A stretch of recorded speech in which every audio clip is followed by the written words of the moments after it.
even gets a ban here as well. I guess we'll find out soon because we are inter-champion select for our second game here. TSM surprisingly down one to start it off as Malzahar Renekton are their first two bans.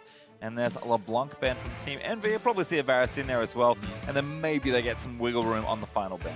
I really just feel like for TSM, it's about mentally refocusing, resetting, forgetting about the first game and going into the second one, with clear minds. Because even if you're playing back the same game with the same drafts, people are going to favor TSM 9 out of 10 times. Yep. Well, it looks like TSM do have one more ban to get through. The expected Varus did come out for EnVy. And there's a Shen ban. So, again, a top laner that dropped through because of how badly EnVy wanted to play Rumble. We'll see if maybe Shen shows himself instead, as there's Rengar as the final one from EnVy. So EnVy were very quick to lock in their first pick in game number 1. TSM taking a little bit more time, and there's quite a bit to think about here. I mean, Graves jumps out. It's the obvious choice, but lots of first pickable champions available. Yeah, Graves is certainly very high priority, but I mean, we just saw Rumble get first pick last time. Camille is open, so Haunts are going to go right back to that. The early game started very well, and he's had some really good games on Camille.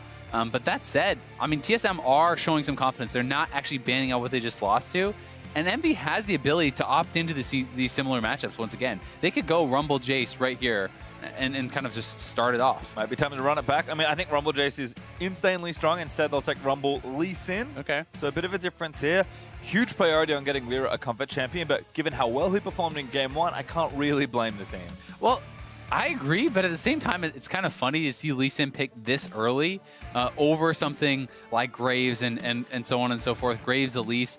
I don't really see Svenskeren picking it away from Lyra, so I do think that they could have left it till at least the last pick in the first round and grabbed up something else that may have been more contested.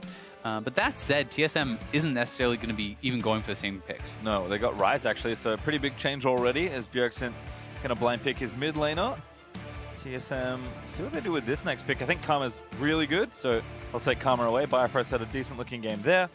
And Karma's just so solid, Should fit almost any comp, yeah. Exactly, and that's the biggest thing is you can pick it blind. It's always good. There's no like, oh god, it's Karma into X. It's good in every matchup. It's always useful. So that's such a high baseline performance. Yeah, Karma just one of those solid champions. As EnVy, I'm kind of curious to see if they take the Jace here because I don't think they're getting it if they don't take it away here. Instead, they're actually going to get Ezreal for Apollo. So banning that one away, I guess given the way they drafted, it's unlikely that we're going to get Ziggs and Jace, so thinking they're going to try something else. And they can target Turtle fairly heavily in the draft which they're doing now. Exactly, because they had already banned out the Varus, so you can take away the Sivir, you can take away either, if you're more worried about the Ashe or the Jhin, you can take away that. So Jhin is still available with 380 carry bans. I don't feel like Turtle is really sweating here, but if there was 180 carry to play into Rumble and Lee Sin out of the meta ones, it's pretty scary to play Jhin, I think. Certainly think so. We'll see what TSM's last ban is, though. They banned Lulu again, so taking that away from Hakuho. Another thing they could even do, if Turtle is concerned about the options that Rumble and Lee Sin have as far as diving you and taking you out, he could even go Caitlyn, right? It is a safer pick. Well, Jace is the final ban for TSM, which I think is pretty necessary, given Ninja's strong performance on it. And also, again, pairs well with kind of what EnVy wants to do, but also the picks they've already made. So EnVy, they're going to mix it up. Nami for Hakuho, so very different from the aggressive supports he usually likes to play. I think Nami Ezreal is a fantastic bot lane, though.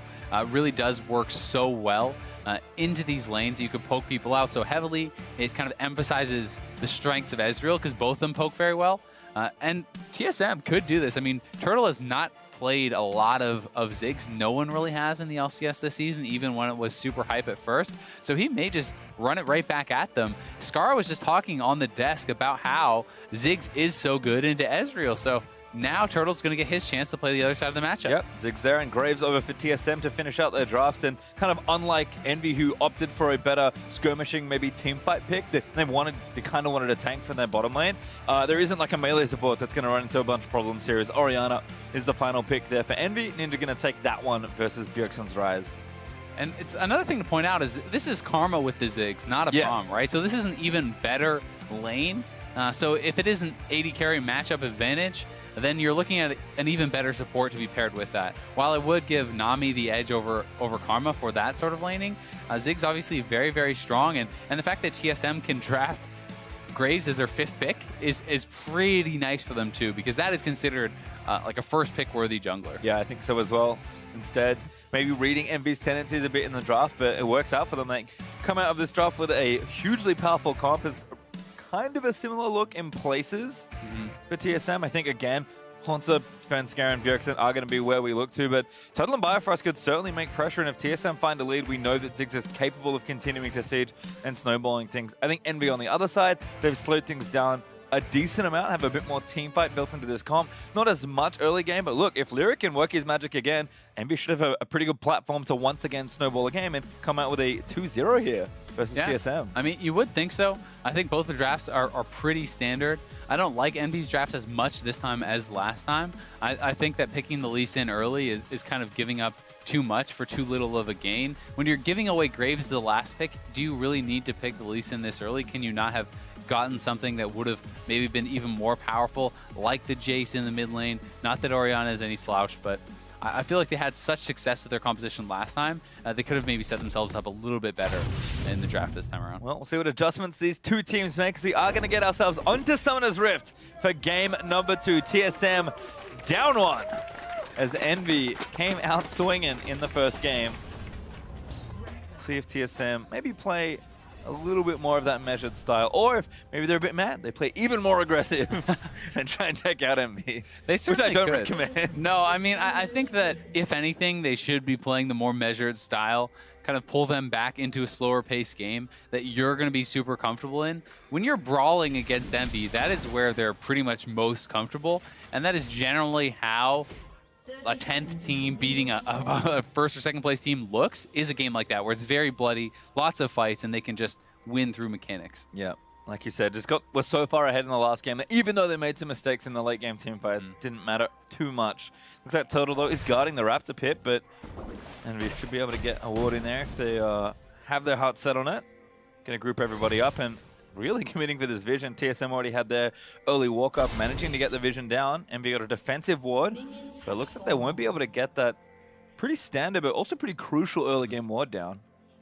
And that's both times, actually, that this is the way that it played out. That blue side gets a ward on their enemy Raptors, and red side cannot actually respond to that.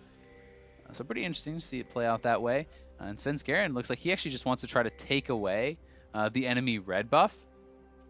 Did see the ward that EnVy put down, so they're able to walk around it very easily. Hansa going to offer some help here as well, making sure he can leash this for Svenskeren. So already a big change for TSM. Svenskeren right where he likes to start off, in the enemy jungle. Yeah, Lyra should be warned about this simply because of the way that Hansa is entering lane. Lyra should know now that they were starting on his side of the jungle and be able to go straight to his enemy's red buff if he wants to respond that way. There's obviously, you still can try to go into a more standard jungle path, but you really do have to take at least something away from the enemy or you'll fall pretty far behind. Svenskeren actually taking down the Raptor camp as well, so trying to take quite a lot out of this early stage of the jungle. Bjergsen and Ninja, in the meantime, fighting it out in mid lane here. Ninja did get the Thunderlords off, so a bit of poke damage down. And Svenskeren, yeah, blatantly reveals where I was. Just walked straight through mid lane. Yeah, I'm pretty surprised actually that Lyra did Wolves instead of going straight across, because now what is he going to do? I mean, he can go try to steal away top side of TSM's jungle, but even that is pretty far away. So Sven has not completed a 3 buff, but he is going to secure both of the red buffs, and now Lyra, the best he can hope for is really getting both the blues. Yep, certainly ahead as well as far as the early leveling goes. Oh, this is kind of a nice gank. Bjergsen very far forward. Ninja going to try and get the damage down. Bjergsen flashes out. Snare onto Lyra is nice, and Bjergsen commits everything, but he gets out. Both summoners forced there, so still good job by Lyra. He certainly still needs to try to get some more camps, get some experience here. As Seraph is in a lot of trouble here. That was so nice from Hansa. Looking for a solo kill now. Seraph overheating. Oh, good flash. Looking for the outplay, but the minion's going to take him down. Oh, that was so close for Seraph. The flash was very nice from him, but the minion damage coming in gets Hansa that first blood. And Lyra is going to get 3 buff now and going to be set pretty far behind as Svenskeren is going to have almost all his camps to walk around and pick up, and there's really nothing there for Lyra. Just the crux that Lyra is now starting, so he's going to be awfully far behind. Yeah. Hansa and Seraph both TP back in. Again, another nice stun from Hansa. Trying to make sure that Seraph's always turned around as well. Watch this one again. And this one is a very close fight. So Seraph was level 3 as he started to go forward, and that is why he kind of opted into this fight. As he does overheat, this is a really nice flash. So close, but he needs to back off a little bit faster there. couldn't quite do it as the Cannon Minion finishes him out, and that was a very close duel. And we know how snowbally these damage versus damage matchups can be, so that's massive for Monster. TSM fans have rallied after game 1. 87% out for TSM, but I'm sure EnVy has picked up a number of fans, at least for their first game performance. Lyra gonna kick down the Scuttle Crab. He's going down. I mean, he's getting a little bit here, but Sven, now he's the one with the XP advantage in the jungle matchup, although it looks like top lane's at it again. Yeah, both top laners have no flash, so jungle attention is up here. Lyra looking for the Q. Ooh, dive is aggressive. Svenskeren also walking over, so don't want to overcommit here. Haunter walks the way back. He's going to play this one safe. He's got a couple charges left in that potion. Yeah. So it shouldn't be too bad as far as health goes. Unless Haunter really stepped forward and committed to a fight, that was never going to be a dive. It was essentially just resetting the wave, allowing it to crash so that Seraph is not stuck sitting up by the enemy turret. Bjergsen laying into Ninja, trying to get the Qs out in rapid fire succession. Doesn't find it, but he's got the lane pushed up and looks like he's gonna walk back over as Svenskeren, busy taking down more Raptors from EnVy. Should walk past his control ward as well. Seraph actually wandered down the river to, oh no, there we go. Dude's managed to catch it there. So Seraph's early ward gonna get taken down. Certainly will be. And for Lyra, you're kind of hoping that Ninja can get a pretty nice little edge from the summoners being down on Bjergsen, because that's really all he's been able to accomplish so far in the early game, where Svenskeren has kind of gotten a little bit more XP from the camps that he's taken away from his opponent. Lyra is going to be forced to kind of try to invade and get something back. Bifrost actually fighting Hakuo. He's trying and to the freeze minions, it out. yeah, freezing this one out. Turtle's going to walk back in, so he's not going to miss a minion. See if Turtle AoE's down the wave. No, going to be patient, so trying to deny some of these from Apollo, who's now going to take his time to go back. He is 10 CS ahead, but Turtle will play catch up very quickly with this wave that Bifrost lovingly left for him. If he gets any of the CS, he will. Look. Oh, there he goes. He got one. It's all going to be fine. It's tough, man. Ziggs doesn't really have any base AT. It's going to be okay, though. Turtle keeping the wave in a good spot. He's got that early lost chapter as well, so kind of weird to see mid lane items in the bottom lane, but welcome to Ziggs. That's the early power coming out. Yeah, the lost chapter is really strong. We had been seeing a lot of people go tier and Morelos as well, just for the extra mana, so you're never running out, especially when paired with a mana using mid laner, because you're generally not going to get the blue buff. That's one of the things I think was pretty cool about what EnVy did last game. So you have Ninja going a tier build, so he doesn't need that mana as much, and you can give the blue buff over to a more aggressive built Ziggs.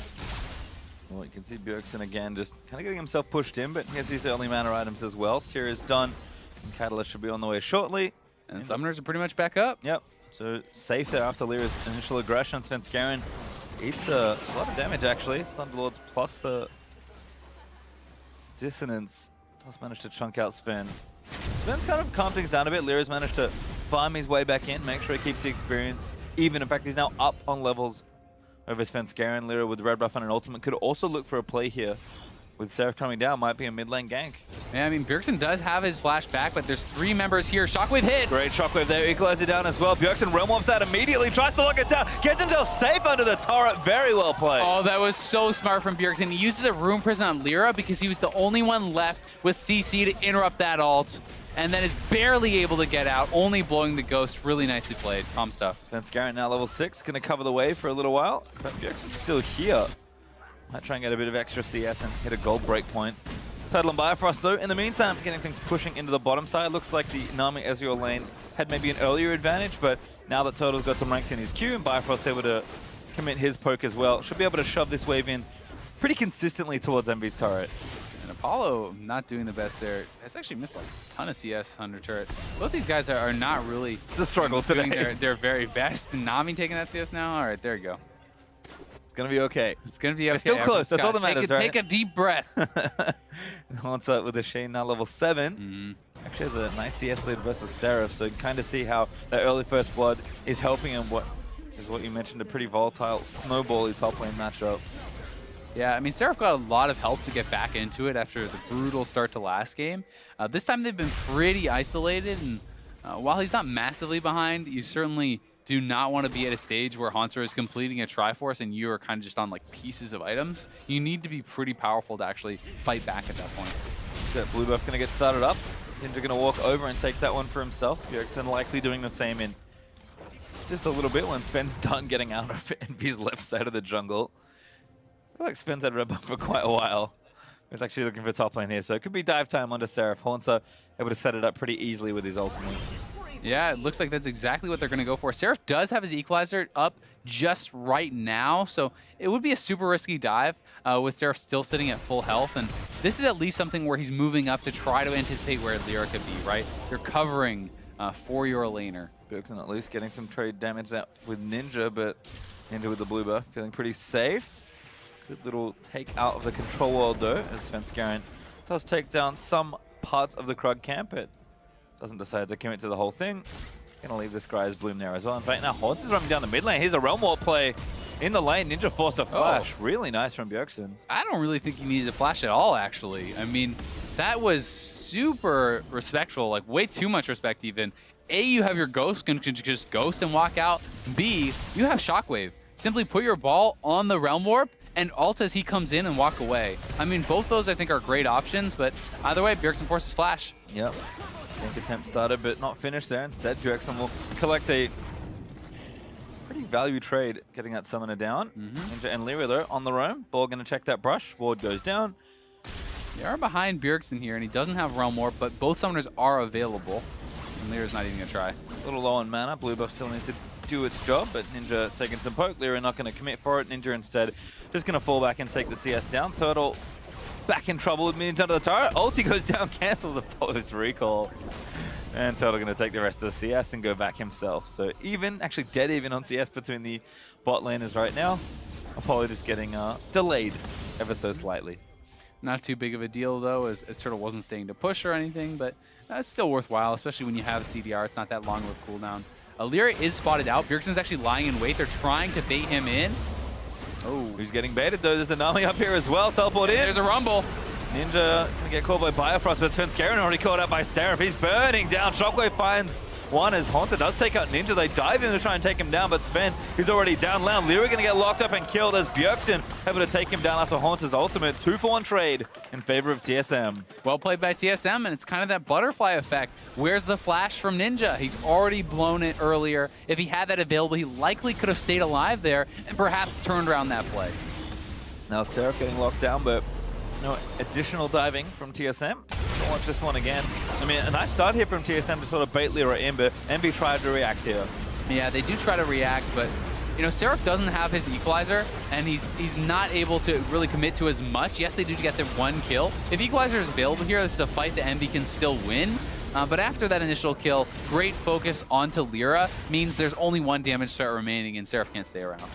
Turtle continuing to push the lane down. He's got his Morellonomicon finish now, so that first early bit of power from Ziggs is now complete. Apollo still sitting with his Mana Mune, so it needs a little while longer, but as the cold ticking down, only 30-ish minions to go. It's Haunter and Seraph again. Back and forth here, and Seraph is losing the trade pretty badly. Yeah. Has to commit the ultimate just to stay alive. Yeah, and that wasn't a great ultimate. I mean, the horizontal one there, you want to go for a vertical so that Haunter has to kind of retreat along that path as well, or at least stay around a little bit longer. With that ultimate down, he's pretty vulnerable to being dove. They see the red buff being taken away, but nothing he can really do about it. And now Equalizer's down, so he just has to sacrifice the entire mini wave. He has to back off, and wow, he's actually going to go for a TP play instead on bot side. Almost all of EnVy are here, actually. Turtle is all alone.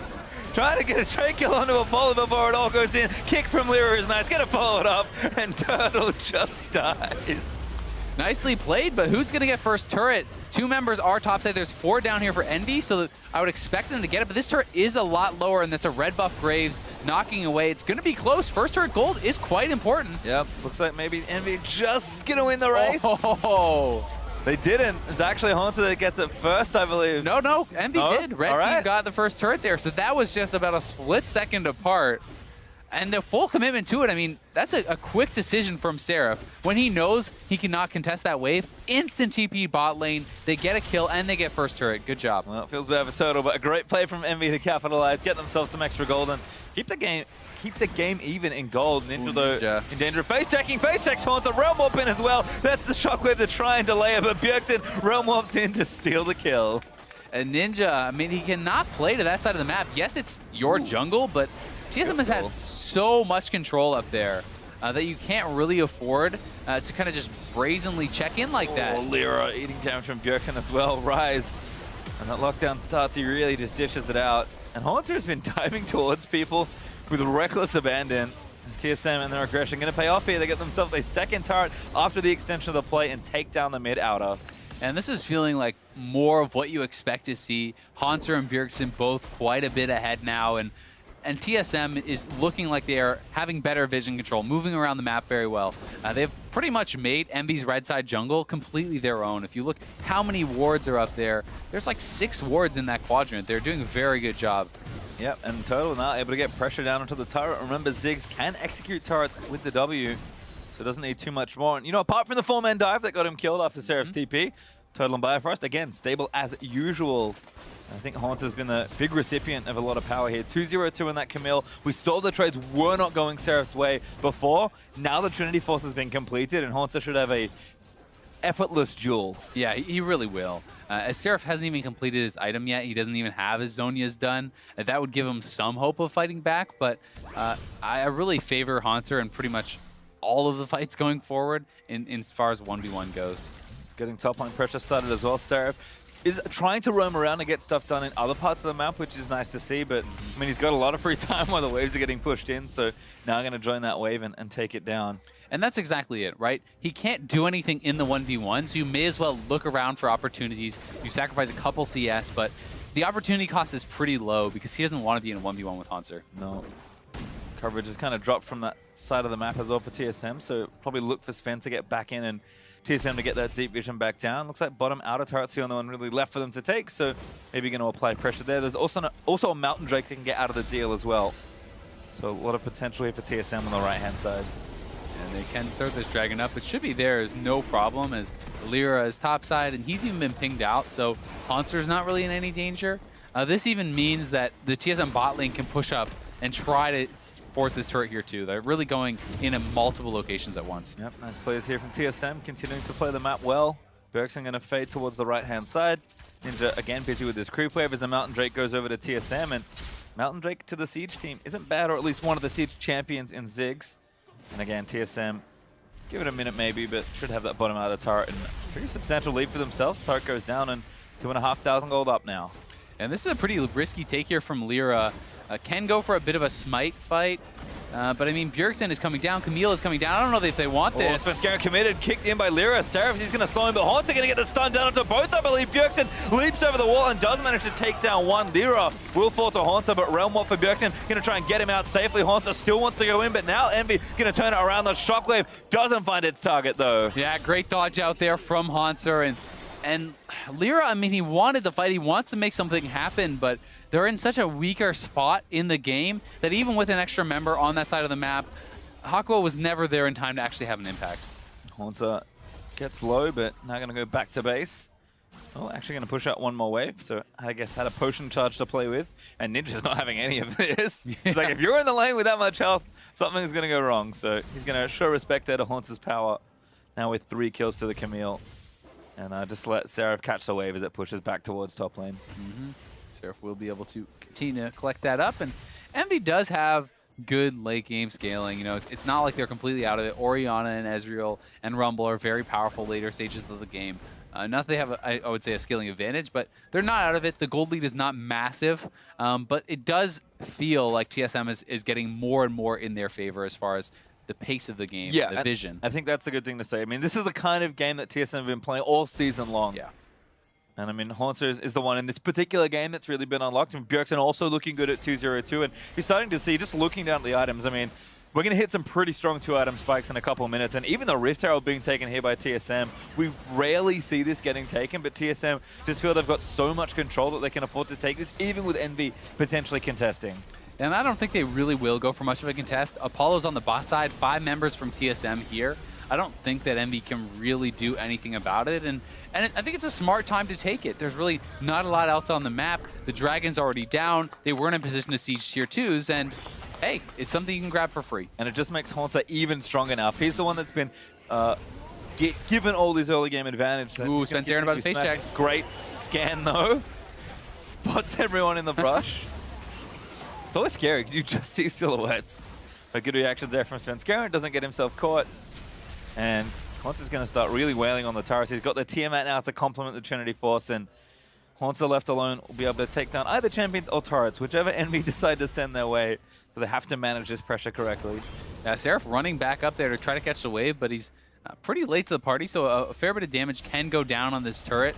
And honestly, Haunter can probably just dive him at this point, which is why Hakuo is up there, but TSM sending multiple members up too. Yeah, I like this play here. Now Seraph going to get locked in. Bifrost already there. Svenskeren in as well. Hakuo trying to heal him up, but Seraph stunned by the hookshot. Decent equalizer. Zonius is good.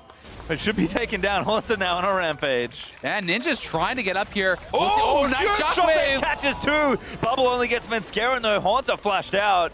But that's a good first kill there for EnVy. Can they get a little bit more? They're going to try and chase it down. Bifrost slowed in by the Orianna W, but that's all they have. And they need to respond to Bjergsen on the bot side. He actually just realm warped the minions onto the turret there.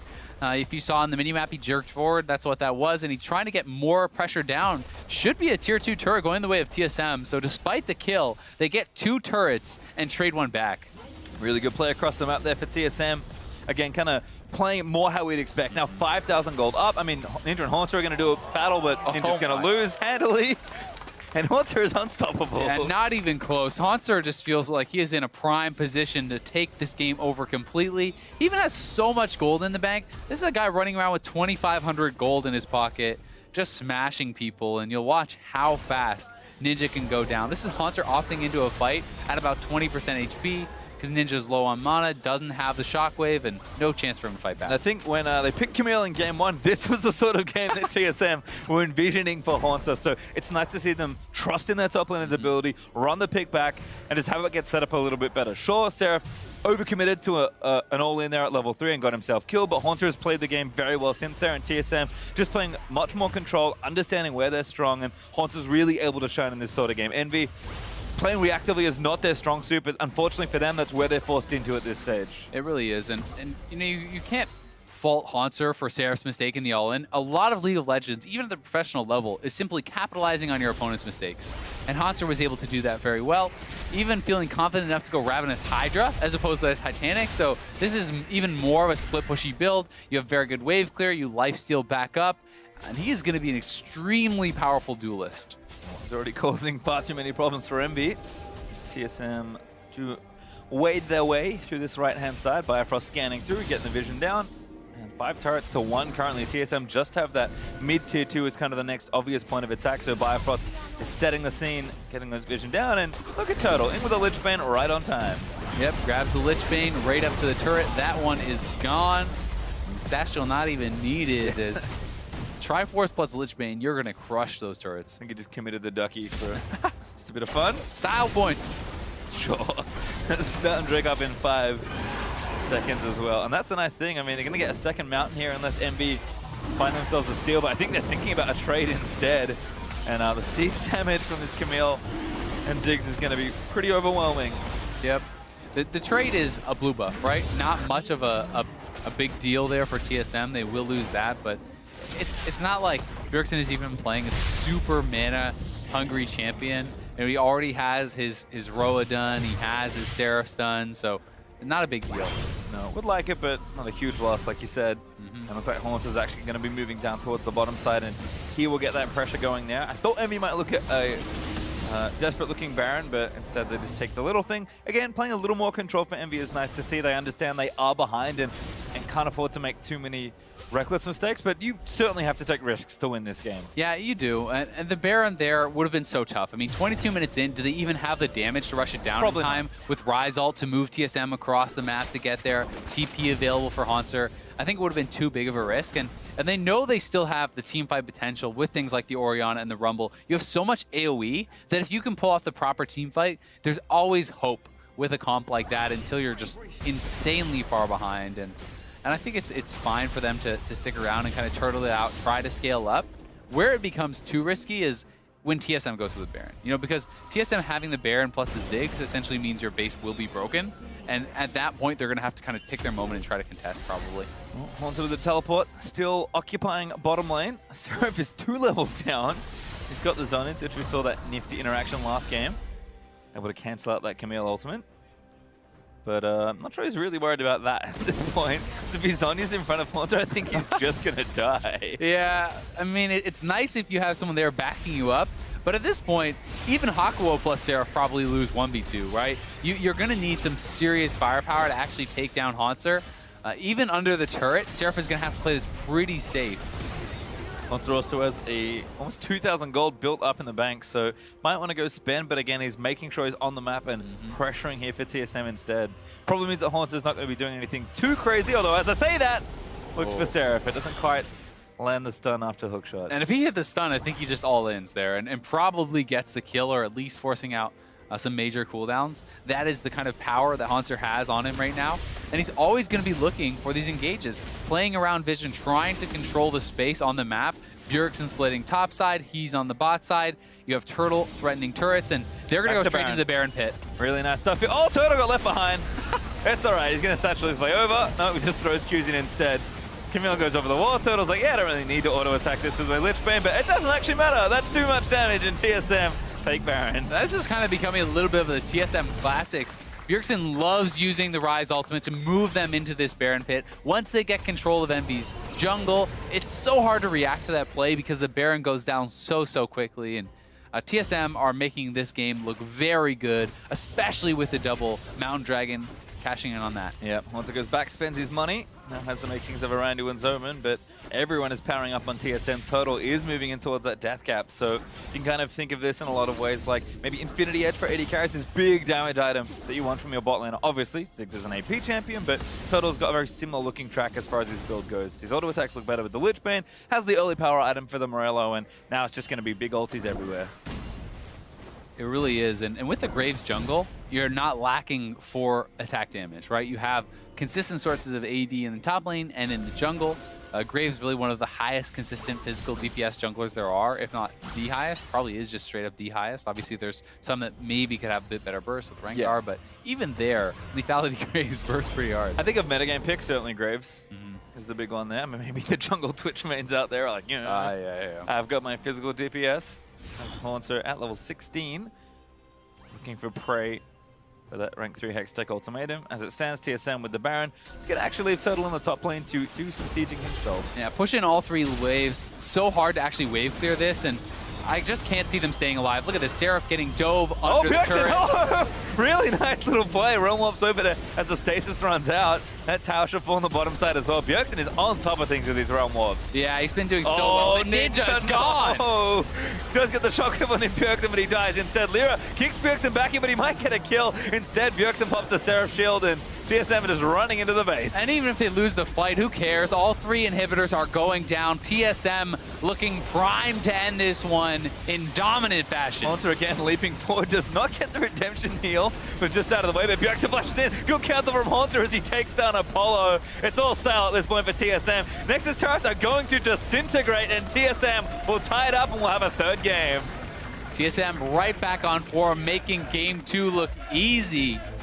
Haunter and Bjergsen, the solo lanes, really taking over in this one. Yeah, and Svenskeren, much cleaner early game, did get a lot of jungle pressure out early. Just delayed Lyra a lot. I think did take an extra buff in the early game, so that somewhat risky level 1 did pay off for them well. Lyra couldn't read the path, Svenskeren got ahead, and then from there, the solo lane just kind of took over as expected. Bjergsen could be everywhere with the Realm Warp. That early 1v1 from Haunter managed to get him a lead, and it was just business there from as usual. I mean, even the stable bottom lane did exactly what it needed to. Just push the waves in, and Turtle was around when he needed to siege some turrets. Yeah, I mean, Turtle didn't really have to do much in this one. He's 0-1-1, but they win in dominant fashion. He played his role, and sometimes the key skill to have is just knowing how to get carried. You don't have to do more. You don't have to be the superstar of a game. I agree. I've been learning this actually as my solo queue adventures increase. So sometimes getting carried is very important. And TSM, a much cleaner game. The type of performance we expect from Haunter there on the Camille. I mean, he was just consistently making play after play. Yeah, he really was. And I think one of the coolest things about Bjergsen is his use of the Realm Warp. And I think better than almost anyone else in the league. He uses it so well for the macro plays, you know, getting kills for dives, even just from moving from lane to lane. He had a cute little play that was off screen where he realm warps the minions onto the tier 2 turret so he can take that down. He's just consistently finding good little uses for it, and I think that is really one of the marks of a great player, is making the most of every little aspect of your kit. I think also a great Ryze player, because I mean, I played Ryze. Let me tell you, I do not do nearly as much damage or have as much effective control on the the map. I mean, Ryze is a difficult champion to play just if you're trying to output maximum damage. Using also like the intangible elements of his kit is also very difficult. Yeah, most of my Ryze ults are pretty much spent trying to troll my friends, trying to get them to step in and then I step out.